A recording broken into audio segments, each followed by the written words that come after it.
No ar, mais um episódio do podcast Mineral.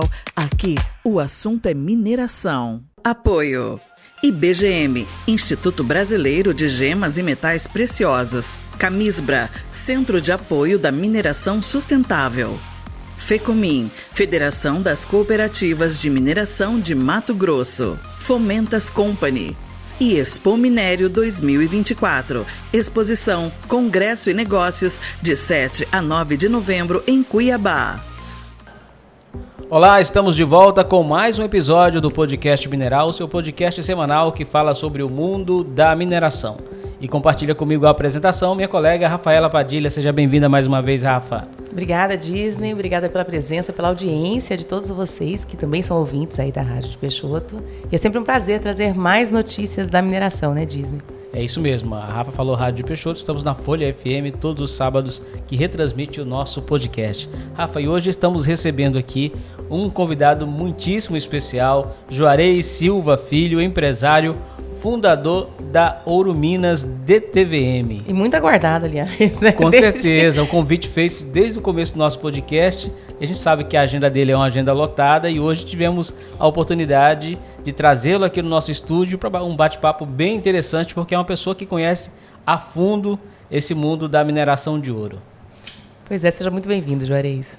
Muito obrigado, Disney. Muito obrigado, Rafaela. É uma honra estar aqui com vocês para poder compartilhar um pouco do conhecimento que a gente tem. Que, na verdade, a gente acaba aprendendo muito viajando por aí, ouvindo também os convidados ilustres que você traz aqui no seu podcast aqui. Traz um conhecimento assim que a gente fica vidrado, escutando, vendo, correlacionando com outras coisas. É um trabalho assim que vocês fazem assim de extrema importância social para as pessoas que trabalham no ramo, as pessoas que têm curiosidade no ramo e as pessoas que têm alguma expectativa nesse ramo de atividade.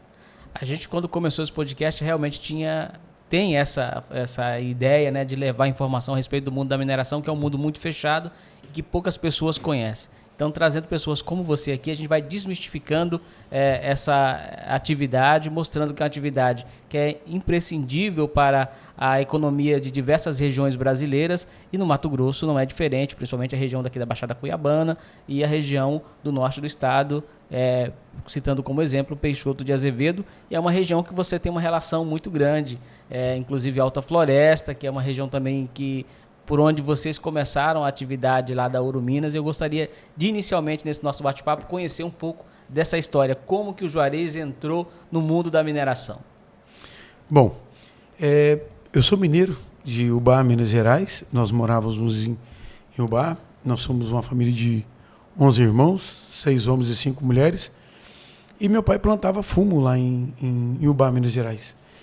E meu pai, no Paraná, no norte do Paraná, uma terra muito boa, ele viu que a qualidade, o tamanho do pé de fumo era muito grande. Então ele se empolgou com aquilo. Então ele veio para o Paraná e plantou. E na verdade os pés de fumo eram muito grandes mesmo, dava 2, 3 vezes o tamanho que dava em Minas Gerais, porém um fumo de péssima qualidade.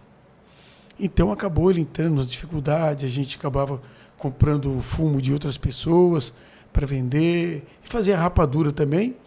Nós vendíamos rapadura, fumo, tinha uma horta, tinha várias coisas. E o Rogério, meu irmão, ele era sempre foi muito comerciante, muito viajante.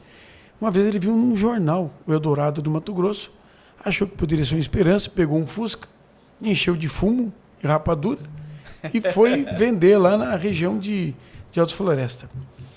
Aí chegou lá perto do Planeta, perto das regiões ali, inclusive de Paranaíta, vendeu, acabou não recebendo e acabou indo trabalhar com os garimpeiros de carregar o romanchim por meio do mato, fazer aquelas viagens de exploração. Aí eu peguei, meu irmão estava sumido há um ano mais ou menos, eu e o Robson, eu trabalhava no Banco Itaú nessa época. Eu era o boy do Banco Itaú, aí fiz um financiamento lá, peguei uma passagem de ônibus e vim até Alta Floresta procurar o Rogério. Eu e o Robson. Não, vamos falar quem é o Rogério, né? O Rogério, o irmão dele, foi deputado federal pelo estado de Mato Grosso. Sim. Da região de Alta Floresta. É o seu irmão mais velho? Não, o mais velho é o Robson. Aí ele pegou, ali eu gostei muito da região, gostei muito, Quando eu vim, achei ele e gostei muito da região. E eu vi que ele protegia muitas pessoas ali, porque teve uma época ali da TACA. Eu não sei se você sabe, o pessoal do Norte do Mato Grosso sabe muito bem disso, da história da TACA. Na verdade, os garimpeiros vêm sendo perseguidos há muito tempo. Não é por um governo, não é por outro, não é por outro, não é por outro. É meio assim que por todos. Porque ele é um cara que trabalha, descobre e depois coloca ele o último da fila. Então, existe assim, se conhecesse a história de fato dessas pessoas, ia perceber assim que existem várias injustiças. Lógico que existem as pessoas que fazem as coisas erradas, as pessoas que procuram enganar o sistema, mas existe muito deles que talvez não tenham uma coisa organizada por falta de conhecimento, por falta de estrutura governamental, por falta de orientação. Exato. E na época, houve a colonização do Mato Grosso. Teve Sinop é o nome de uma colonizadora, Colíder era o nome de uma colonizadora, e em Alta Floresta, a colonizadora era Indeco, na época. Uhum. Só que eles traziam de lá do sul as pessoas para trabalhar na Juquira, que é a roça. E começou a aparecer ouro na região. Então veio um pessoal de fora e começou a achar ouro ali, o garimpeiro mesmo, mais nato, né, do Maranhão. E os caras que vinham para poder trabalhar na Juquira, na roça, acabavam indo para o garimpo. Acabava virando garimpeiro. Virando garimpeiro. Aí colocaram na opção de tirar esses garimpeiros de lá. E a forma de tirar foi muito rude. Tirava-se assim, matando, tipo assim, pegava eles no meio. Mas quem tirava? Eram os proprietários das terras que faziam essa... Não, proprietário não. Polícia Federal. Polícia Militar de Cuiabá, do Estado, ia lá a pedido das mineradoras para poder tirar esses garimpeiros. E juntavam, sei lá, com algumas pessoas.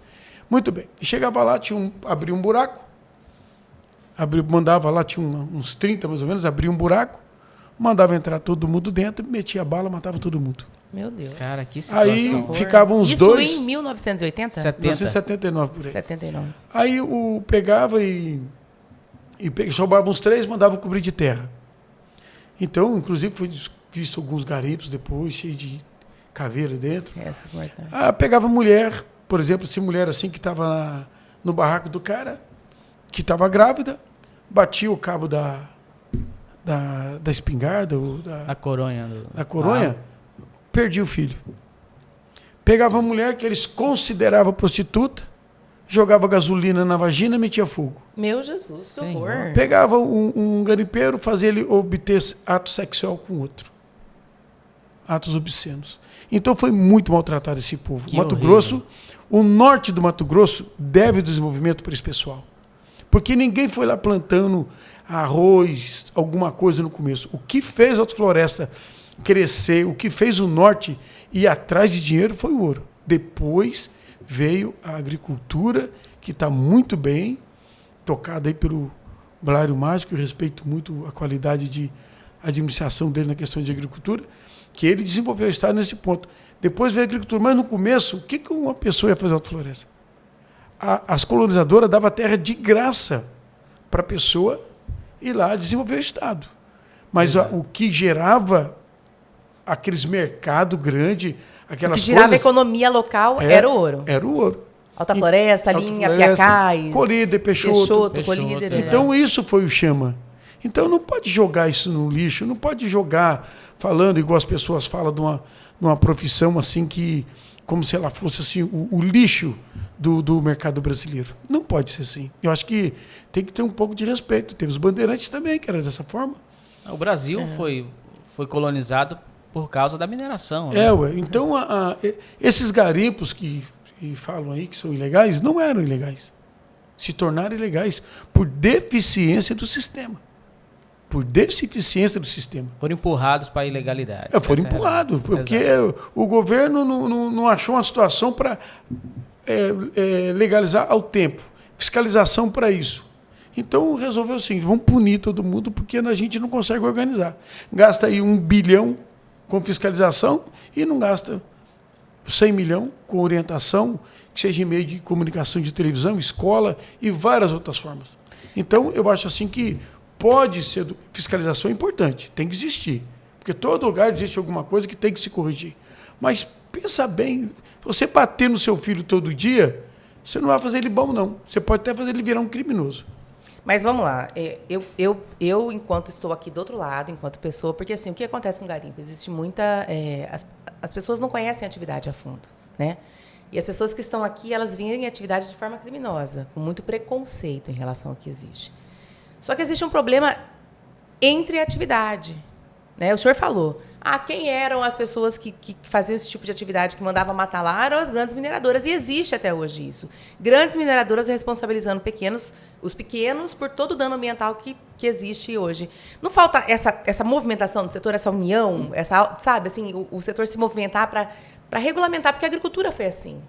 A agricultura, quando chegou em Mato Grosso, era uma atividade legal, você podia derrubar tudo, desmatar, plantar. De repente, houve um marco que falou, não, a partir de agora, você só pode plantar em 20% da área, que no caso de vocês ali, que é o bioma amazônico, e eles conseguiram se regulamentar, se reajustar. E a gente percebe que a atividade mineral, infelizmente, o garimpeiro, ele não consegue fazer isso. E o pequeno é muito marginalizado em função dos grandes mineradores. Então, estão se organizando a ferro e fogo. Estão se organizando a ferro e fogo, não por orientação assim específica. Vou te dar um exemplo prático aqui. Você observa que todas as manhãs de domingo tem um programa que eu gosto de assistir na Globo, que é o Domingo Rural. Globo Rural. O Globo Rural. Aquele programa, eu acho assim, para os agricultores, uma coisa espetacular. Um cara lá do sul plantou uma uva, deu uma ferrugem na uva, ele manda a notícia, o cara lá do norte está com um problema também, resolve o problema com determinado produto e outras formas. Então a informação... Vão trocando experiências. É trocado informação, tem uma Embrapa, tem não sei o quê, tem não sei o quê. É uma junção de informação de qualidade que a agricultura vai crescendo. O Brasil está crescendo na agricultura exatamente por causa disso. Por causa da troca de informação, da cultura, do desenvolvimento, do investimento que existe nisso. E o que falta para a mineração, né? Que falta para a mineração. Mas eles se autorregularam, né? Isso cresceu de dentro para fora. Eles não dependeram do governo para fazer isso. Eles começaram a se organizar aqui, até que o governo falou, porra, nós precisamos... desculpa a palavra. Nós precisamos regulamentar esse setor. Sim, observa bem. E isso anda junto. A agricultura, ela é feita com tratores, é feita de ferro. Ali dentro do trator tem alumínio, tem um monte de coisa ali dentro.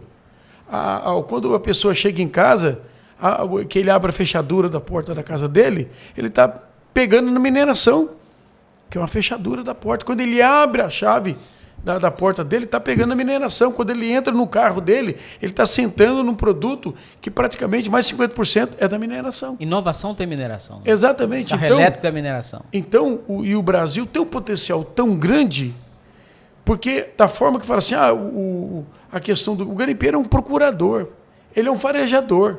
Ele é um farejador. Exato. E ele, quando coloca ele numa situação assim quando existe uma coisa assim ilegal que estou falando, não precisa falar que ele é o garimpeiro ilegal. Não, aquele ilegal é ilegal, não é garimpeiro. Ele não é garimpeiro. Diferenciar garimpeiro, que é uma profissão, por exemplo, regulamentada, reconhecida pelo governo brasileiro, de quem trabalha em área irregular. Ilegal. Irregular. Exatamente, separar, porque ele tem uma profissão. Exato. Talvez ele não tenha um conhecimento de certas coisas, mas ele tem uma profissão. Aquele cara ilegal tá bom, um exemplo assim, rústico aqui que eu vou falar assim. Um médico cometeu um assassinato. Vai ficar falando assim, os médicos assassinos. Não é por aí o caminho. Aquele cara é um assassino. Não tem nada a ver com a profissão dele. Exato. A profissão é outra. Exato. A profissão é outra. Então, eu acho assim que tem que ter um pouco de respeito essa profissão, orientar, que fica bom. Tem pessoas que fazem as coisas não por querer fazer, porque não sabe que está errado. Exato. Porque não sabe, ele não sabe que está errado. Você, às vezes, acontece entrar numa rua, alguém grita, ei, você está na contramão. Ué, você não sabia, você não viu uma placa. Mas você entrou ali por engano. Então acontece muito isso.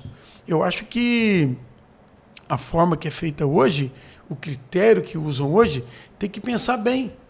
Porque em muitos lugares está se explodindo uma máquina e pode, entre aquelas pessoas, estar criando ali duas pessoas perigosas. Pode uma pessoa se criminalizar, ficar uma pessoa perigosa, chegar, orientar, conversar, falar. Olha um detalhe que eu vejo assim de vez em quando, como é que existe uma desproporção. Eu gosto muito ali do litoral de São Paulo. Quando eu subo, tem um morro ali, logo que pega a Imigrantes ali, que tem uma favela que começou a se formar tem uns 3 anos. Era uma luzinha, passou para 3, para 4. Hoje é uma cidade naquele morro. Tudo ilegal. Eu nunca vi ninguém pondo fogo ali. Eu nunca vi ninguém cortando os fios deles. Eu nunca vi um cara ir lá para dentro e falar um monte de coisa. Por que não faz isso? Porque está num lugar que as pessoas sabem se defender. Exato. O fato de eu não pagar o aluguel não quer dizer que você pode entrar na minha casa e arrancar meu fogão. Não é assim, não. Então, você vê assim que tem pessoas que vivem situações difíceis, mas tem que dar um jeito de fazer essa pessoa virar um cidadão. O objetivo não é esse, fazer virar cidadão? Trazer para a legalidade. Levar conhecimento. Por exemplo, orientar ele. Às vezes ele está fazendo nem sabe que está errado. Olha só uma coisa que eu falo, que eu até oriento algumas pessoas. Uma pessoa pega uma PLG. Uma PLG é igual a carteira de motorista. O cara fala, eu estava lá, tem minha PLG, mesmo assim a fiscalização foi lá e atrapalhou toda a minha mina ali. O meu garimpo, vamos chamar assim. Aí eu pego alguns casos que eu já vi, que a pessoa, embora ele tenha PLG, mas ele está de fato no lugar errado. Ele está dentro de um rio, alguma coisa. O fato de a pessoa ter uma PLG, igual a carteira de motorista, o cara tem uma carteira de motorista, pode andar 200 por hora? Não. Pode dirigir bêbado? Não. Pode dirigir na contramão? Também não. Então, ele tem a carteira de motorista e tem regras para ele ter aquele documento. E a PLG é a mesma coisa. Exato. Tem várias regras que o cara tem na PLG. Às vezes ele com a PLG está fazendo coisa pior do que o que chama de ilegal. A gente acompanha muito isso de realmente falta de conhecimento. Você tem a documentação e extrapola a sua área, onde é denominada ali para você, demarcada para você minerar. E aí acontece essa situação de você estar dentro da ilegalidade e leva essa imagem ruim para todo o setor. E eu gostaria de avançar no nosso bate-papo falando a respeito da Ouro Minas DTVM. Quando que ela começou? Hoje é a maior DTVM do Brasil. É uma das DTVM que mais compra ouro do Brasil. Gostaria que você contasse essa história para a gente também. Não, nós não somos a que compra mais ouro no Brasil. Então me atualize. Eu acredito que nós somos a melhor empresa de negociação. Perfeito. A melhor, tipo assim, quem não é o maior tem que ser o melhor. Mais ou menos assim. É porque, na verdade, a Ouro Minas ela tem um nome muito forte, é um nome muito divulgado. A gente já atuou em vários lugares do Brasil e a gente sempre procurou ter uma essência, uma excelência na qualidade, no atendimento, e sempre procuramos fazer alguma coisa assim em pró do produtor. Vou te dar um exemplo aqui. Quem ensinou o produtor a fundir ouro foi a Ouro Minas. Nós criamos um trabalho para ensinar ele fundir, para ele ver a qualidade dele. Essas balanças que existem comercialmente em todas as compras de ouro do Brasil, quem criou as fórmulas, tudo aquilo, foi a Ouro Minas. Inclusive, a balança da Gerraca, foi eu que fiz os pés dela. Olha que bacana. Até eu patenteei o pé e falaram que eu não fabricava balança, aí perdi o negócio lá. Eu que peguei um vendedor da Gerraca e falei, faz o pé desse jeito. Então, a Ouro Minas, ela criou a ideia do produtor, quando for vender o seu ouro, ele entrar dentro do balcão e ver queimar, para que ninguém pega a mercadoria dele ou faça alguma coisa errada com ele. Depois de queimar, tem como saber o teor, né, dessa balança que você está falando, né? De mergulhar o ouro na água e tirar o teor. O sistema hidrostático. Isso. Lembra bem, o sistema hidrostático é o princípio de Arquimedes. Ela não criou o sistema hidrostático. Ela criou a forma comercial de usar na compra de ouro. Exato. Tá. Então, e o balcão alto para o garimpeiro negociar de pé, para ele poder andar para lá e para cá, fomos nós também.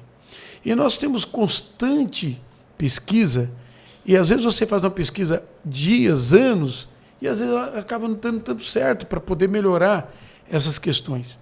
Eu tenho 10 anos que eu acreditava que um dia esse negócio de mercúrio ia dar um problema. que eu estou desenvolvendo um equipamento para não se usar mercúrio. Só que eu encontrei uma dificuldade aqui em Cuiabá, que tem um ouro que é muito fino. Muito fino. Então, vamos Aqui, o ouro da Baixada. Aqui na Baixada. Tem outros lugares que é fino também, mas aqui tem um ouro que ele chega a dar mais ou menos aí 400 mesh. 300, isso é o tamanho da finura dele. Sim. 300 mesh. Mas o meu equipamento, ele vai segurar ouro até 100, 120 mesh. Aí quando sobrava a maioria desse ouro, quando passa desses mesh, eu comecei a ver o que eu poderia fazer. Seria o quê? Lixiviação? Seria outra forma? E começamos a estudar de novo. Fiquei 10 anos fazendo esse equipamento, tenho o equipamento pronto, vou trazer daqui uns dias para cá. Aí, para poder evitar o mercúrio. O mercúrio, aí o pessoal fala, vamos fazer lixiviação, mas o cianeto também tem suas peculiaridades. Eu aposto com qualquer um. Eu desafio qualquer um. Eu bebo 100 gramas de mercúrio e ele bebe 2 gramas de cianeto. Morre não? Eu quero ver quem sai da mesa. Por um período, né? Os efeitos do mercúrio, eles aparecem a longo prazo, né? Não, o mercúrio não vai fazer efeito nenhum. Nesse momento, nenhum. Muito pelo contrário, o mercúrio era até usado para isso. Não vai fazer efeito nenhum. O cianeto, Mata o cara não vai sair da mesa. Uma gota. Lembrando, o Hitler se estudou com 2 gramas de cianeto. Então, o cianeto exige muito mais cuidado. Exato. As pessoas estão falando que o cianeto, as minas, as mineradoras que usam, elas têm um critério para isso. Tem laboratório. Tem um laboratório, tem uma condição, não é usando assim a torta e direita, a fumaça, o pó dele, tem que ter critério para usar. Bom, então pensando nisso, eu vejo aqui, que às vezes aqui vem essas empresas com equipamentos para fazer tal coisa, para colocar a lixiviação no garimpo. Tudo bem. Mas o garimpo, o cara fala, como que eu vou fazer isso, né? Ele tem que pegar a licença da Polícia Federal para o ácido, tem que pegar para o cianeto, é um cuidado que tem que ter. Sem falar que o equipamento é muito caro. Né? E o equipamento é muito caro. Mas é igual fazer café. Você pode usar um coador, que você paga aí R$5 num coador, e você pode comprar uma máquina naquela de café que você paga R$1.500. Você faz uma xicrinha de café do mesmo jeito. Tá? Tem uns que falam até que o café do coador é mais gostoso. Então, mas é o mesmo sistema. Esse sistema não começou com a máquina. Ele começou com um sistema mais arcaico. Então, por exemplo, o que é a lixiviação? Que colocando de uma forma bem fácil. Você pega o café. Você vai coar um café. Quando você está coando um café, você está fazendo a lixiviação. Vamos chamar assim. Aí você coloca ali a água fervendo, ela pega o caldo do café, que é a essência do café. No caso, se fosse terra ali, colocava o cianeto, tirava a essência, que era o ouro. Cai num balde, num local com líquido. Ele vira um líquido, né? Vira um líquido. Exato. Que é chamado de licor. Esse líquido, como que você faz para ele concentrar? Como que você faz? A piscina, o cara não joga o produto na piscina e desce todo a terra para baixo? Depois o cara vai e aspira? Exato. Se você jogar um zinco ali dentro, ele vai decantar. Você pega aquilo que decantou e funde. Vira uma barra. Vira uma barra. Lógico, ela vai estar um pouco branca, porque vai estar com zinco. Depois você vai purificar em algum laboratório, alguma coisa, assim por diante. Mas através do sistema hidrostático dá para você saber quanto que tem de ouro ali. Esse é o sistema da lixiviação. Os outros falam, tem um reator, tem uma temperatura também que voga um pouco nisso. Mas as pessoas falam, e o carvão, Juarez? Para você decantar a lixiviação, você pode usar bombril. Você pode decantar, gruda tudo no bombril. Você pode usar o zinco, você pode usar na lixiviação, o carvão ativado. Perfeito. O carvão ativado é onde vai passar num filtro, aí o ouro vai ficar agarrado nesse filtro, no carvão. E para tirar o ouro do carvão, aí chama do processo eletrolítico. Aí vai lá, coloca uma placa de um lado, pode ser de ouro para ficar melhor, mas também pode colocar de zinco, coloca a substância aqui, o sal, e coloca a voltagem de 1,5 volt. Para ele grudar na 1,5 placa. volt para passar de um lado para o outro, mas a amperagem é muito alta, um cabo bem grosso. Então é isso que se define a questão da lixiviação. Alguns fazem muita pilha. O cara, isso eu estou falando em coisa pequena. Pilha, o cara vai fazer igual o coador. Imagina um filtro de café enorme, joga o cianeto em cima, vai escorrendo, escorre e vai juntando aquela água. É mais ou menos isso. Mas é um processo muito difícil de fazer. Não Mas é o aproveitamento é melhor.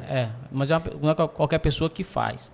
Por exemplo, no garimpo, o pequeno garimpeiro, ele não consegue fazer isso, né? Então, ainda continua sendo muito eficiente usar o mercúrio. O que pelo que eu tenho de experiência, você pode me ajudar a entender melhor isso, hoje o mercúrio ele é usado numa central de amalgamação. Ele não é mais jogado no meio ambiente como era antigamente.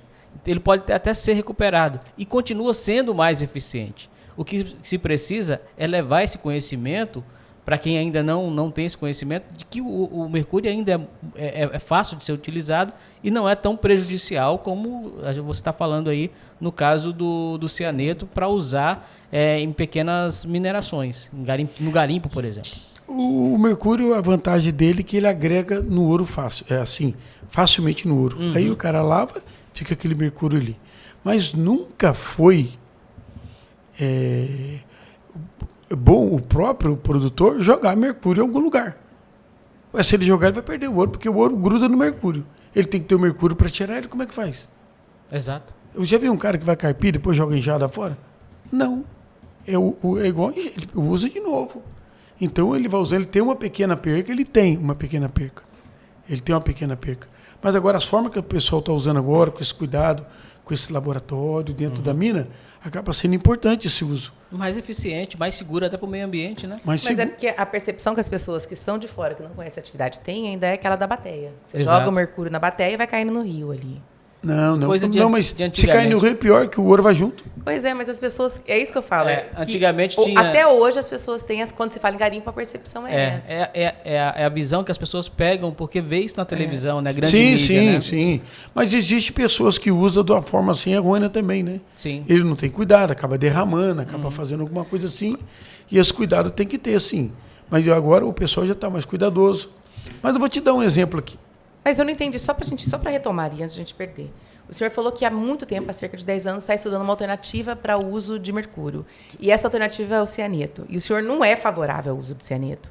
O senhor estudou alguma outra técnica que possa ser aplicada? Mais eficiente? Eu vou te mostrar aqui. Eu vou te falar aqui. E mais segura, né? Ambientalmente. Bom, esse equipamento que eu fiz, o que ele faz?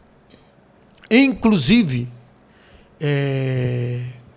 eu fiz um digestor. Esse digestor, ele passa cerca de 3.000 quilos de terra por hora. Se o pessoal achar que tem alguma poluição de mercúrio no local, ele tira o mercúrio da terra e entrega a terra limpinha. Esse digestor vai estar pronto daqui uns 50 dias. Esse eu fiz com parceria com a empresa ali em São Paulo. Ficou excelente o digestor. Informação em primeira mão para o nosso podcast. Primeira mão. Então, observa bem. O que esse equipamento faz? Ele seca. O cara fez o resumo. Entender que o cara... O que é o resumo? O cara pega, ele desmonta, vamos chamar assim, 500 toneladas de terra. Ele desmonta da mina. 500 toneladas de terra é lavada e volta para a bacia de rejeito. E essas 500 toneladas hoje vira 50 quilos de terra. O cara faz o tratamento hoje nesses 50 quilos de concentrado. Então ele usa pouquinho mercúrio, se ele usar mercúrio, ele põe naquela mesa vibratória, também já fica mais fácil para ele. E esse equipamento que eu tenho, ele seca, tira o ferro, porque aqui tem muito ferro, tira o ferro, cai numa peneira, coa na peneira, vai para um separador, todo o ouro que tiver abaixo de 100 mesh, ele segura, o que tiver ultra fino, ele manda para um depósito. Esse depósito, como está fino, a facilidade de derreter ele através de uma lixiviação é muito mais fácil. É muito mais fácil. Não é você derreter um pedaço de rapadura grande e um pedacinho pequeno. A grande vai demorar 3 dias. Pequeno, 1 hora você você derrete ela. Então vamos lá. Deixa eu fazer uma colocação para você aqui. A capacidade de extração, de retenção do ouro. É importante a pessoa anotar isso aí. 200 gramas de carvão ativado, ela retém cerca de 1 grama de ouro. Cada 200 gramas para reter 1 grama de ouro. 5 gramas de zinco, eu estou falando depois que você usou o produto. Você vai reter 1 grama, 5 gramas de zinco para reter 1 grama de ouro. E você vai pegar 3,8 litros de uma resina que existe para reter 1 grama de ouro. Vamos lá. O rendimento do carvão.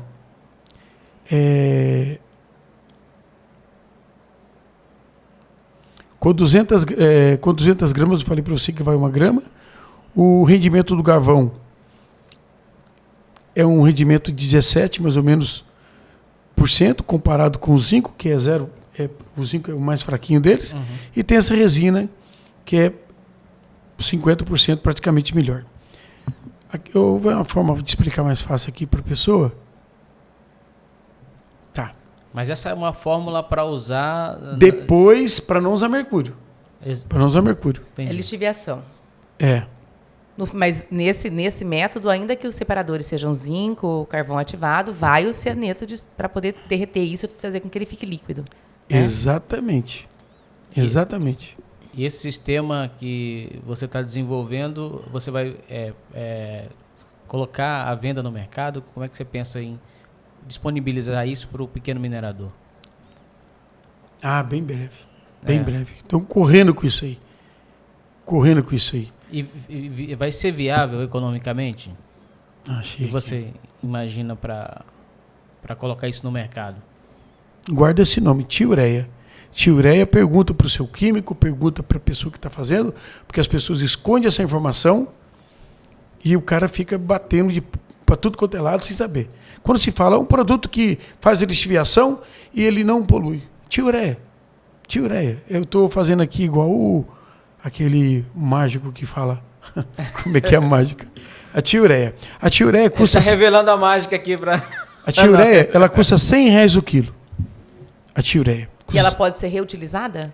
A tiureia? É. Não. Mas acontece... Usou uma vez... Acabou. Mas vem cá. Onde que eu compro isso? Você compra em empresas que vendem produtos químicos. Perfeito. Agora depois a gente vai ter que passar a fórmula certinha, porque muita gente vai querer essa fórmula depois. Qual outro produto que vai usar junto com o cianeto? Água de cal e o óxido de cálcio. Qual outro produto que vai usar junto com a tiureia?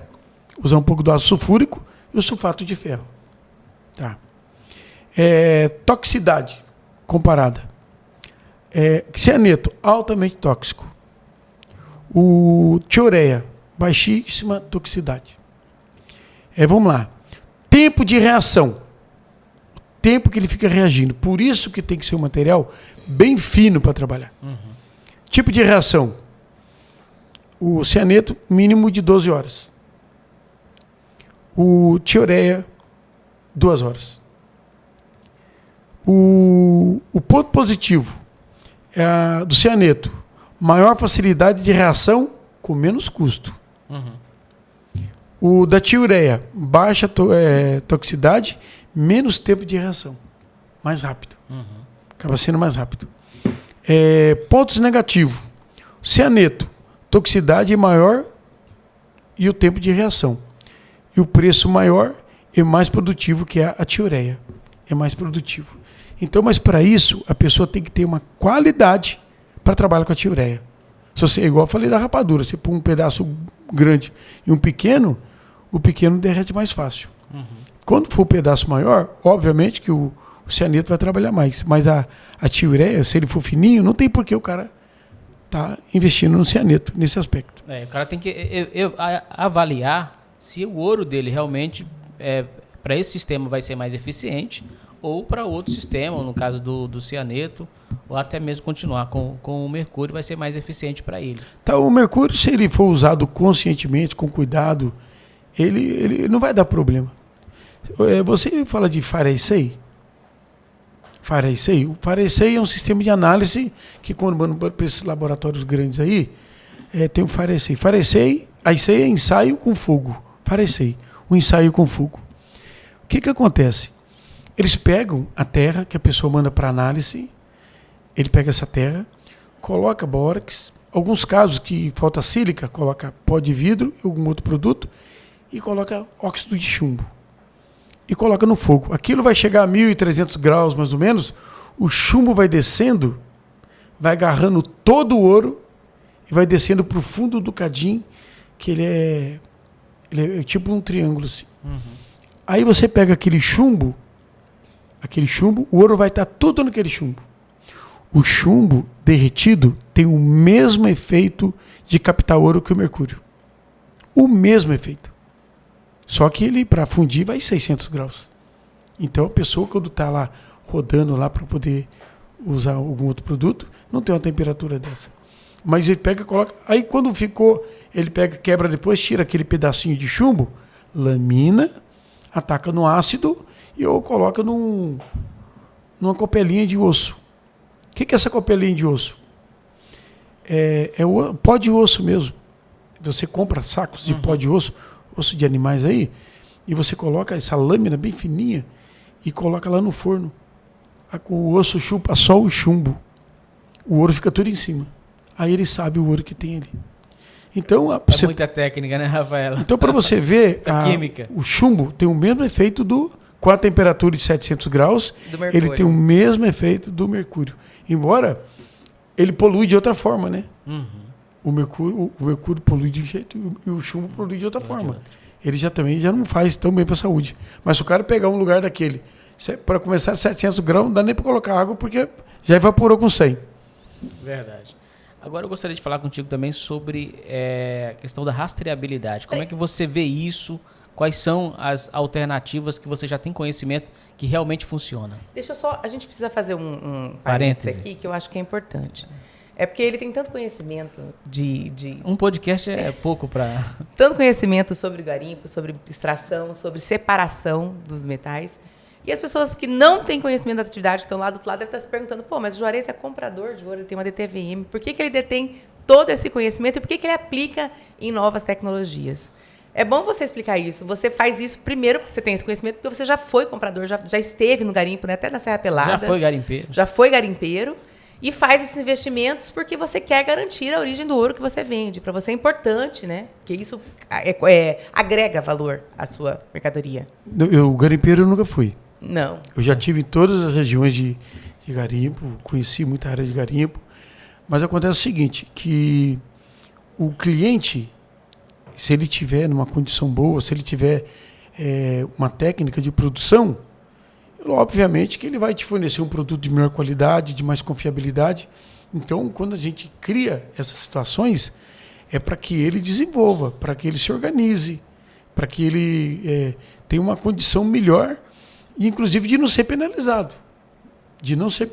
Porque às vezes chega lá algum problema que ele tem, ele é penalizado, as multas hoje, questões ambientais, são extremamente altas.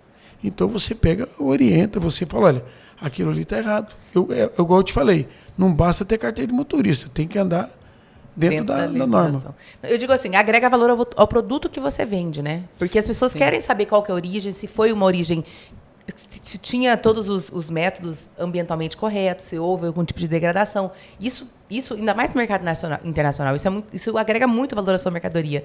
E quando a gente falou da questão do garimpo, de você ser ou não garimpeiro, você sempre foi comprador, então você sempre esteve presente no garimpo, sim, né? Sim. Você até narrou que já esteve na Serra Pelada e tudo. Sim.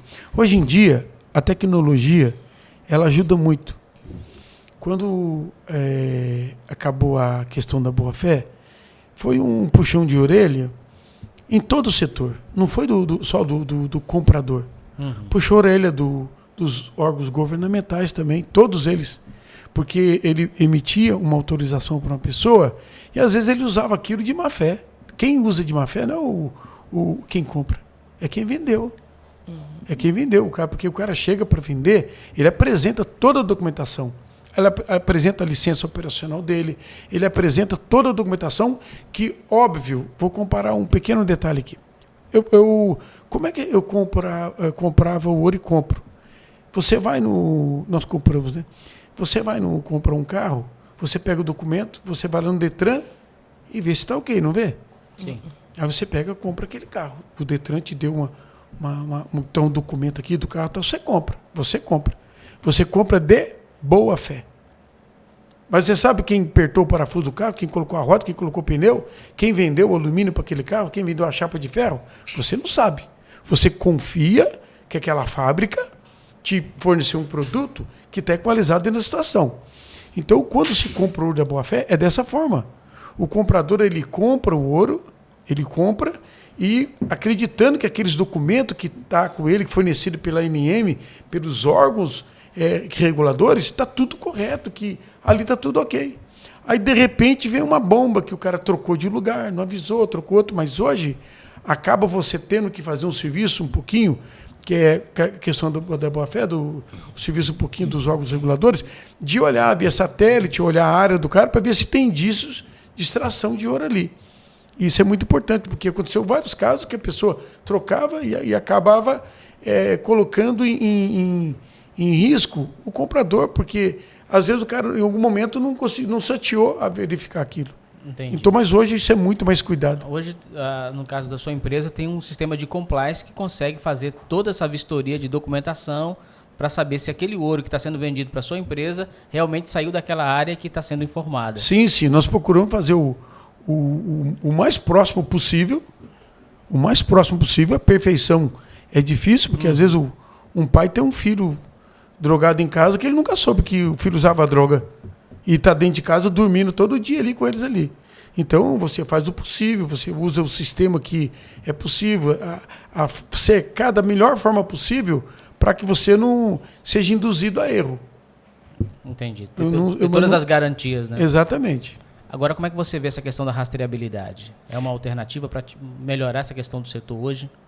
A rastreabilidade tem duas coisas que tem que observar muito. Criar alguma coisa que você possa conferir.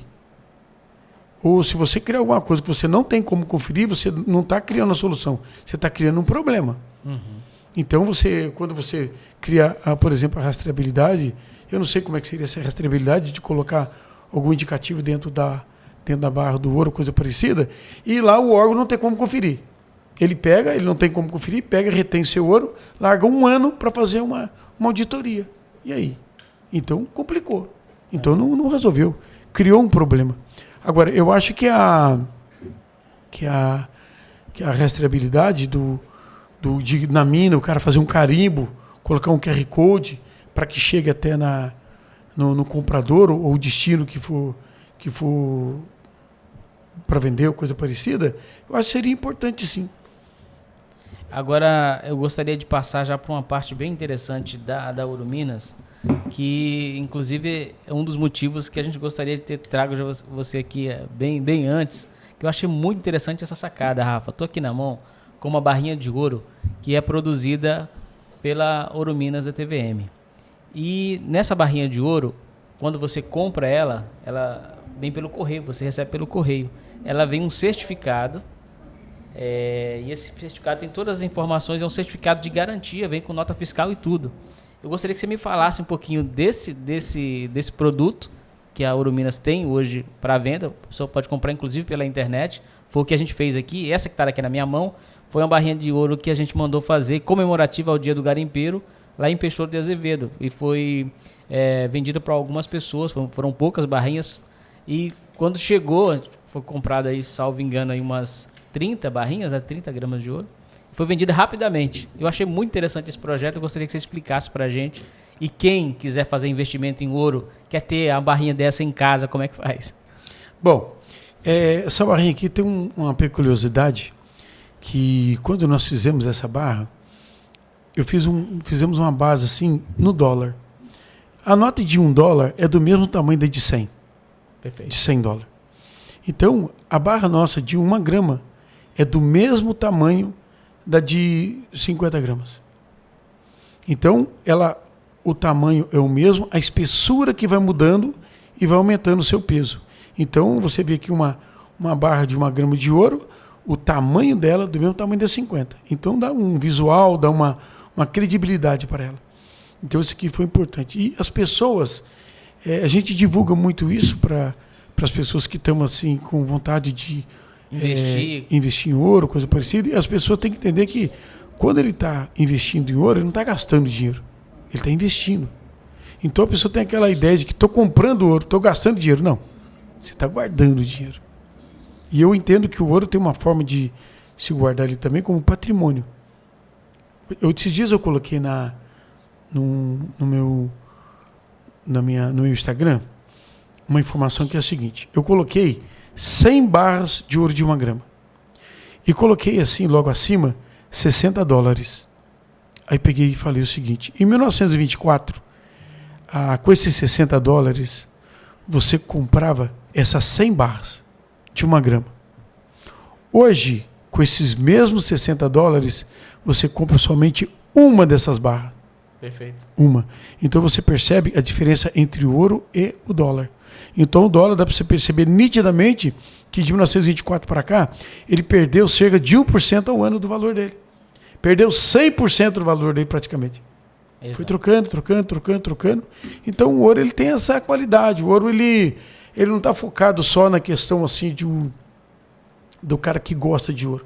Pessoa que guarda alguma coisa, pessoa que quer ter ouro é investimento. Uma reserva, não, exatamente. Países investem em ouro, né? Claro, no tempo de lastro, guerra você faz, guarda ouro. E mais que isso, devido a guerra econômica mundial, os países estão evitando a dolarização. Os BRICS estão estudando criar uma moeda própria. China, para tirar Rússia. o dólar. Né? Então, assim, o ouro sempre vai ser o ouro. Vai ser uma moeda, não, um mineral universal. Então, uma reserva de mercado. Muito valorizado. E está virando, as moedas estão ficando eletrônicas, né? Uhum. E isso aí, as pessoas que compravam, por exemplo, dólares para encher casa com dólar e tal, isso vai acabar, uma hora acabando isso aí, né? Porque as moedas estão ficando todas digitais, negociações para lá, para cá, no mundo inteiro, da forma digital.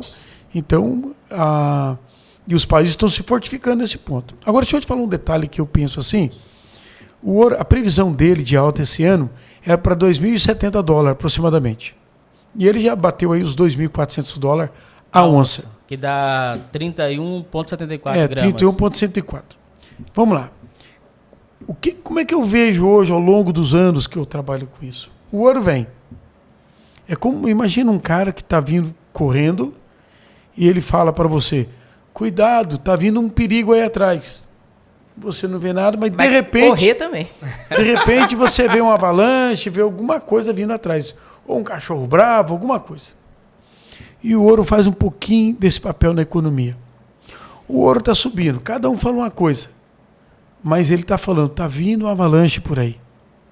O ouro é alto do jeito que ele está, o preço dele, ele está sinalizando que alguma coisa está acontecendo, igual a febre. Quando você pega uma febre... está indicando que você está com um problema na garganta, no ouvido, algum tipo de ou infecção interna, alguma coisa. Aí você, a febre, ela te avisa e tenta te proteger, inclusive. Então o ouro é meio essa febre. Então essa alta do ouro, eu temo alguma coisa que possa estar vindo por aí. O mundo está com muito conflito. Terceira Guerra Mundial. Mas a Terceira Guerra Mundial acho que não vai ser de bomba, não. Vai ser igual igual esses dias aí, o cara apertou um botãozinho lá, desligou a internet quase meio mundo aí. Deixou o mundo desconectado. Hoje em dia, se você pega um celular, eu acho que até a privacidade do celular é tão grande que o cara, quando pega seu celular, é a mesma coisa dele fazer uma... Como é que chamava? Quando forçava a pessoa a falar as coisas? Antigamente tortura. Tortura. Uma tortura cerebral. Porque o cara pega seu celular, porque isso é de fiscalização, para ver uma coisa. Ele acaba vendo a sua vida. Descobre a sua vida inteira. Inteira. Então, acaba tendo uma tortura psicológica virtual. Exato. Porque ali você não lembra mais o telefone do filho, o telefone de ninguém, tá tudo ali, as suas coisas, suas ideias, coisas que você gosta de ver. Às vezes é uma coisa bem indevida que você gosta de ver lá, a pessoa vai saber tudo. Então, quando pega o celular do cara, a tortura é digital psicológica. Vamos fazer um teste aqui no celular da Rafaela? Bora? Eu achei muito interessante essa questão da barra. Parabéns por essa iniciativa. Quem quiser comprar uma barra como essa, de repente presentear, tá chegando o Dia dos Pais aí, presentear o pai, presentear alguém especial, como é que faz? o mexão aqui da Ouro Minas? Não, ele vai ligar, ele vai entrar no site da Ouro Minas, vai ter toda a informação dele fazer a compra e ele vai receber na casa dele. Essa aqui é minha, viu, gente? Agora, se você não quiser, se a pessoa não quiser comprar e ter ouro físico, nós temos um aplicativo, um sistema que você compra, é feito tudo para você. A custódia, tudo, e você vende e compra pelo seu aplicativo sem precisar estar carregando ouro para lá e para cá. Ou seja, eu posso comprar, baixar esse aplicativo, comprar o ouro, a Ouro Minas guarda esse ouro para mim e ele vai ficar valorizando, como a gente acabou de falar. A Ouro Minas vai direcionar ele para uma empresa apta para guardar para você. Olha só que bacana. Para mim é novidade isso aqui. E essa aqui é minha. Eu preferi ter físico aqui, até para mostrar aqui no nosso podcast, porque eu achei realmente muito interessante. E outra, tem a certificação de origem do ouro dada também pela Ouro Minas. Parabéns, viu, por essa iniciativa, Juarez. Outro ponto que eu gostaria de falar é a respeito de um trabalho que a gente, inclusive aqui através da minha empresa DP Marketing, a gente desenvolveu aqui para a Ouro Minas, que é essa revista que foi entregue em todo o Brasil nos postos de compra da Ouro Minas. E tem aqui o manual do garimpeiro e, inclusive, quem é o protagonista da revista é um tatu. Conta um pouquinho a respeito dessa ideia da revista. Primeiro, parabéns a vocês, que foi vocês que fizeram essa ideia virar realidade, através da qualidade aí dos seus técnicos aí, o pessoal que mexe aí na questão de diagramação, imagem, tudo. Nessas caricaturas, tudo aí. Mas ficou muito bom. Isso aqui é um tatu, porque o tatu vive na terra, né? Ele faz buraco, faz essas coisas todas, e uma orientação muito prática, muito objetiva do que ele pode fazer e o que ele não pode fazer. Onde ele pode procurar uma solução, onde ele pode resolver alguns problemas. Então tem muita indicação aqui para ele poder ele resolver. É um gibizinho, né? Que, aí, ó, é um gibi que traz bem ilustrado, gostoso de ler, até para criança que sabe ler, já dá para ler. E entender direitinho do que se trata aqui. Ela valoriza o profissional, que é o geólogo. Hoje, toda mineração é importante que ele tenha um geólogo responsável e apto para poder estar cuidando da mina e da documentação dele. Uma das coisas assim que é muito importante é trazer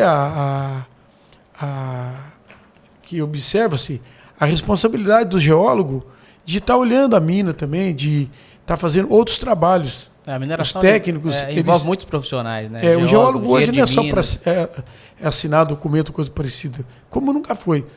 Mas ele consegue dar um apoio estrutural de conhecimento, um apoio assim de cuidados na mina muito grande. Ele tem o custo dele? Tem, mas vale a pena. É um profissional que... É um bom investimento. Hein? É um bom investimento. Com certeza.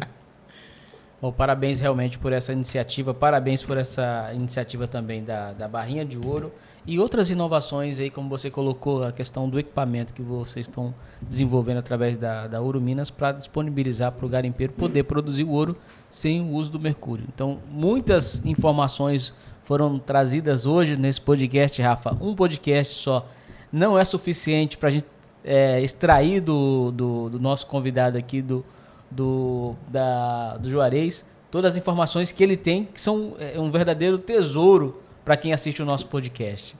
Pois é. Juarez, só para eu entender, a Ouro Minas é uma empresa mato-grossense, carrega Minas porque é o seu estado de origem, mas hoje a sede dela está em São Paulo. Vocês expandiram para o Brasil inteiro. Não, a Ouro Minas, o CNPJ dela é de São Paulo. Ela tem filial no Mato Grosso, como teve em vários lugares, e ela também trabalha com câmbio, exportação.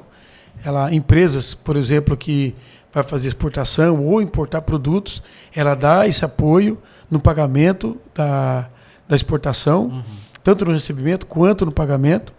A Ouro Minas ela tem um sistema de você ter uma conta em moeda estrangeira, que você pode ter sua conta, você pode comprar através dela a moeda estrangeira.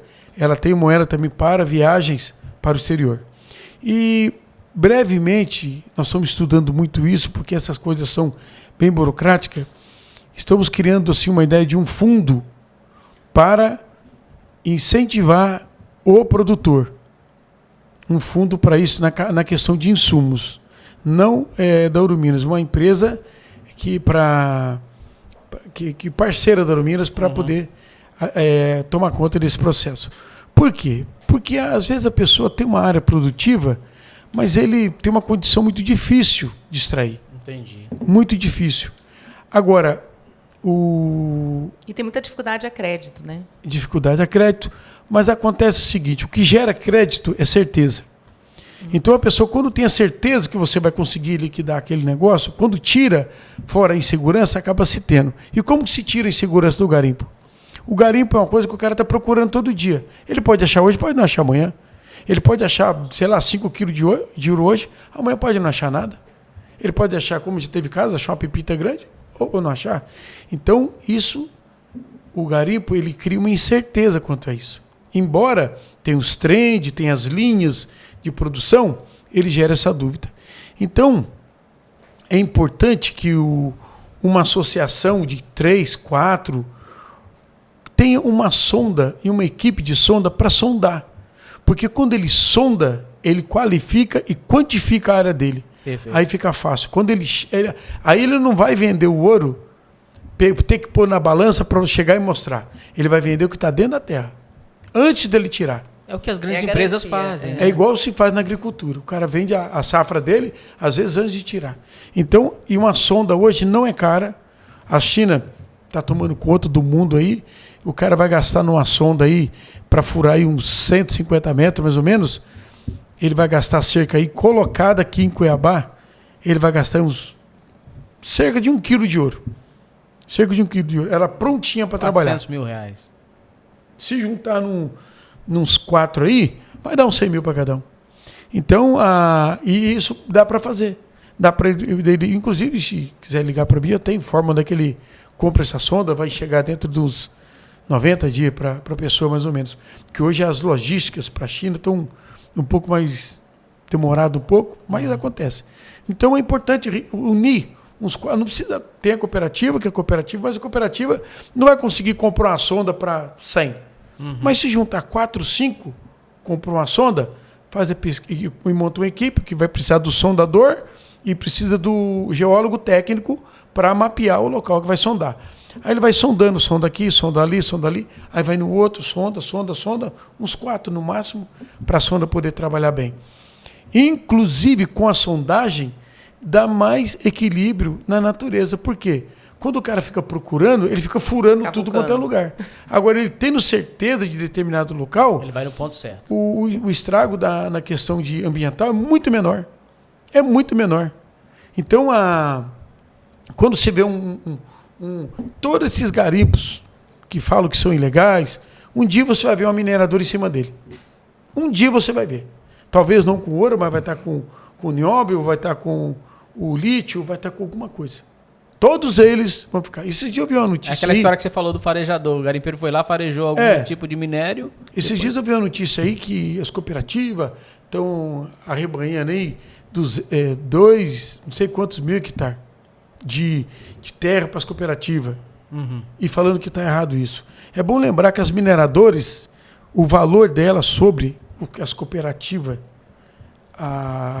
estão requerendo é aproximadamente 50 ou 100 vezes mais. Pois é, eu também vi essa notícia a nível nacional de que as cooperativas estavam dominando a questão não tá.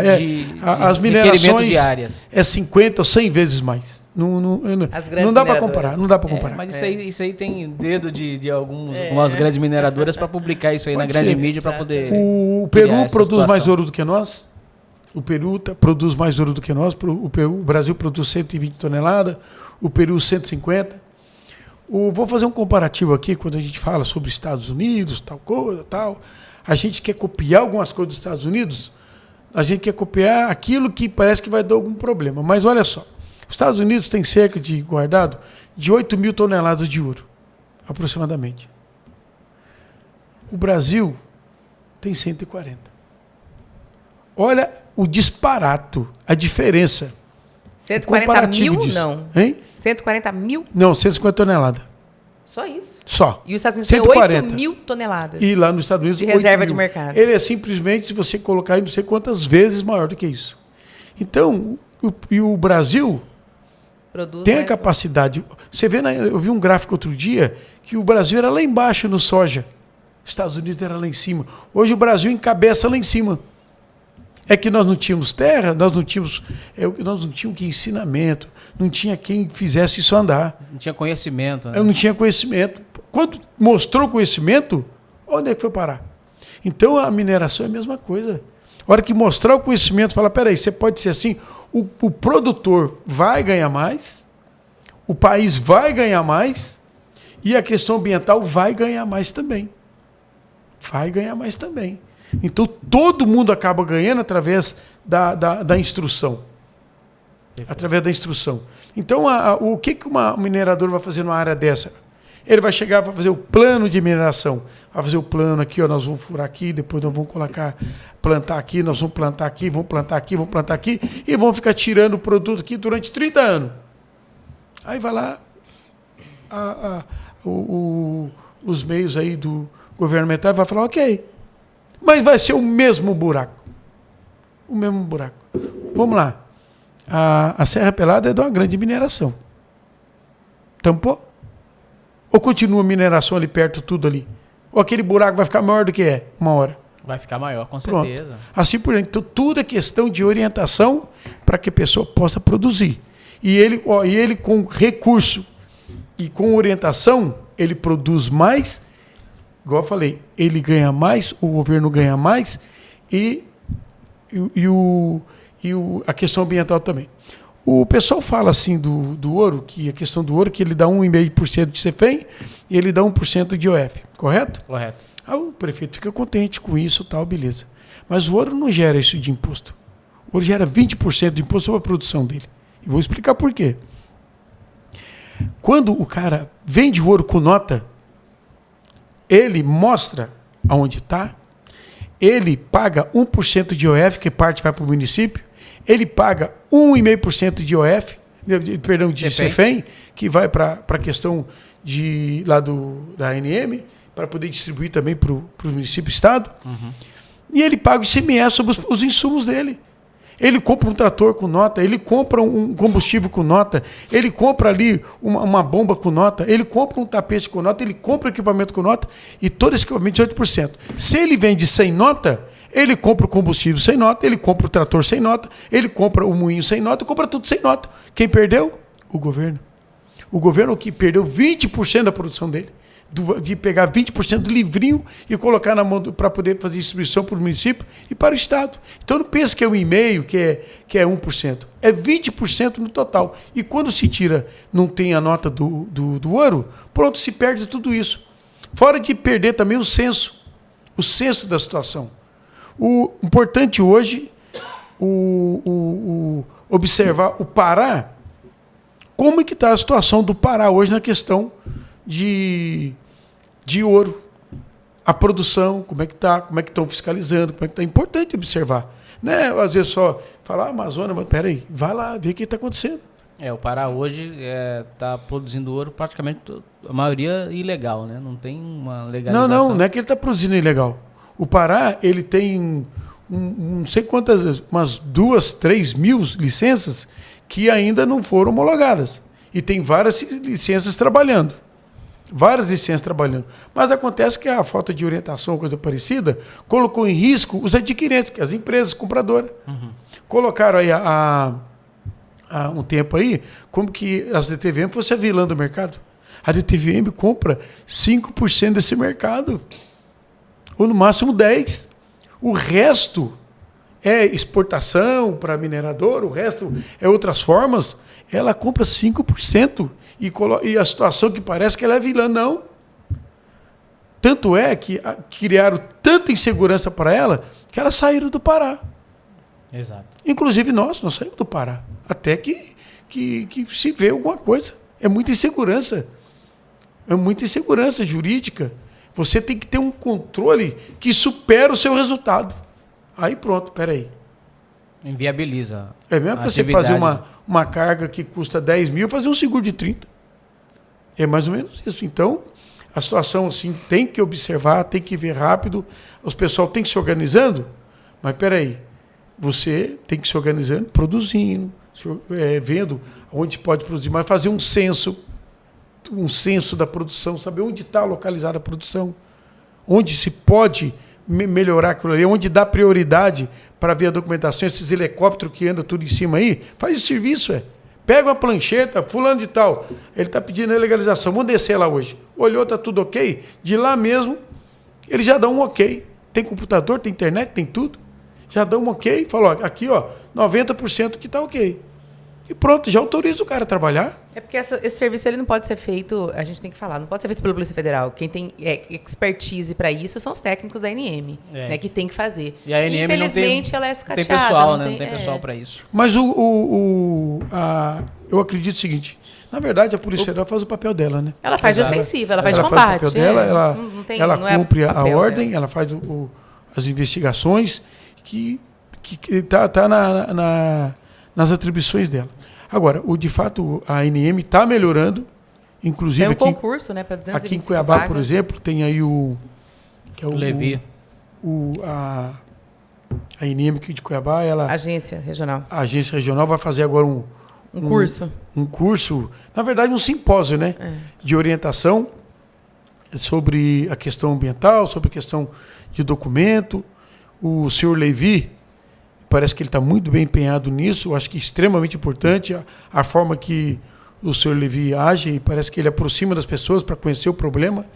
Ele não é de passar a mão na cabeça de ninguém, mas ele é de orientar a pessoa, falar o que a pessoa, para ele melhorar, para ele ser mais cuidadoso. Ele é um cara assim bem, pelo menos eu acho, que eu vejo bem sensato.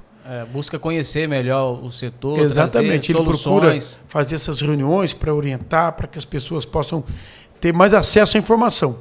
Vai ter semana que vem, se der tudo certinho, eu também vou estar por aí para estar assistindo esse simpósio. Eu acho que vai ser uma coisa espetacular. Olha, eu gostaria muito de agradecer a sua presença aqui. Esse bate-papo foi bastante interessante, trouxe bastante conhecimento para quem assiste o nosso podcast. E já faço o convite para que você venha mais vezes aqui ao nosso podcast para a gente aprofundar mais nesses assuntos, trazer mais conhecimento do mundo da mineração de ouro. Mas antes de encerrar esse podcast, eu gostaria de ver contigo, ter a sua opinião sobre o mercado futuro do ouro. Há 3 anos atrás eu participei de um evento em Minas Gerais, Rafa, e um especialista em mercado falou: olha, gente, o ouro hoje está em torno de 200 e poucos reais o grama. Vai chegar nos próximos anos a 500 reais o grama. Tá chegando. Aí todo mundo fala assim, mas será? E hoje está chegando a 500 reais o grama. E você, como é que vê esse investimento em ouro para o futuro? Quanto deve chegar? Você que conhece bem o mercado. Não, o ouro é uma moeda internacional. O ouro é uma moeda internacional. Os países fortes estão se abastecendo em ouro. Vou dar um exemplo. A Rússia. Quando a Rússia começou com a guerra e tal, para quanto foi a moeda dela? Foi lá embaixo, né? Exato. Então, ele começou... O que ficou com valor para ele? As commodities, que eram os produtos, que era o gás, que era a produção agrícola, que são commodities, né? O ouro, porque a moeda dele derreteu. Mas o ouro, que ele tem cerca de 20% de reserva em ouro lá, ele segurou a batata quente para ele, porque o comércio de ouro dele não foi proibido. Então, e as commodities também. Então o ouro ele faz parte disso. É o lastro. Então ele é um lastro importante e o mundo sabe disso. A China compra muito ouro. Esse pessoal está comprando ouro à toa? Não. Está comprando para reserva, porque quando às vezes ele for negociar com um país e o país fala assim, na sua moeda eu não quero confiar. Ele vai falar, você confia no meu ouro? Pronto, aí já fica uma coisa diferente. Então, eles estão se abastecendo de alguma forma para isso. Toneladas de ouro. Agora, uma coisa que nós temos que observar, que esses países, China principalmente, a questão tecnológica está crescendo muito, né? Está crescendo demais. E daqui uns dias a Índia. Então, os outros países têm que abrir o olho com a questão de emprego. Questão de as questões trabalhistas, essas coisas todas, porque uma hora vai dar um tilt. Hoje tem o pessoal ganhando dinheiro tecnológico, aí um divulga o outro, faz alguma coisa e tal, mas eu acho que uma hora esse negócio dá uma enroscadinha. Vai quebrar, né? Mas o ouro ainda continua sendo o ouro, melhor investimento. Melhor investimento. Eu acho que é. Que não seja o melhor, mas eu acho que é mais seguro. Rafaela, batemos um papo hoje com o Juarez, um dos fundadores da Ouro Minas. Realmente um bate-papo muito enriquecedor para o nosso podcast.